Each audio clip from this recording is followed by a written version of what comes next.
Ouais, salut les échappeurs, aujourd'hui vidéo partie 2 de vivre sur un polder. Donc vous voyez, j'ai récolté mes courgettes, il y en a 6 là, et j'en ai mangé une hier, très très bonne du reste. Donc vivre sur un polder, c'est les polders, c'est ça, voilà.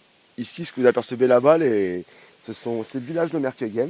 Alors Merkegem, c'est un village qui était autrefois, il y a 1000 ans environ, la mer venait jusqu'ici, c'était une zone de marécage, et la mer venait ici aux grandes marées, et ainsi de suite.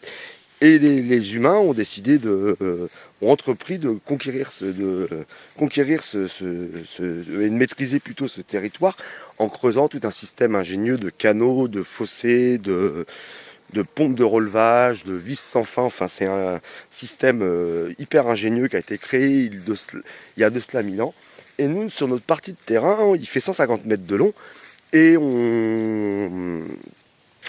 il fait 150 mètres de long et il y a une pente. Et en bas, en fait, on est dans une cuvette naturelle qui avait été laissée là naturellement pour diriger l'excédent d'eau l'hiver. Parce qu'il faut savoir stocker l'eau, parce que l'hiver chez nous, tout déborde, tous les fossés qui sont vides, ce que je faisais voir hier dans la vidéo précédente, les fossés font 1,50 m à 2 mètres de profond et sont entièrement vidés l'été.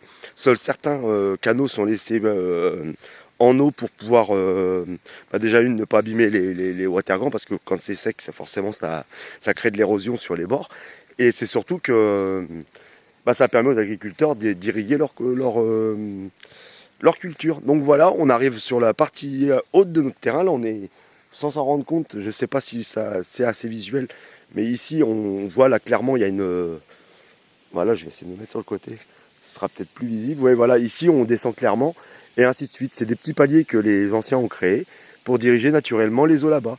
Et on voit ici, on est sur une partie, malgré que j'arrose un petit peu plus, parce que je suis pas un forçat de l'arrosage, mais voilà, on est obligé d'arroser, sinon ça ne pousserait pas du tout. Là, on voit un pied de courgette qui, lui, est pas en forme. Donc l'année prochaine, forcément, je dirigerai mon potager sur la partie basse du terrain. C'était un test cette année.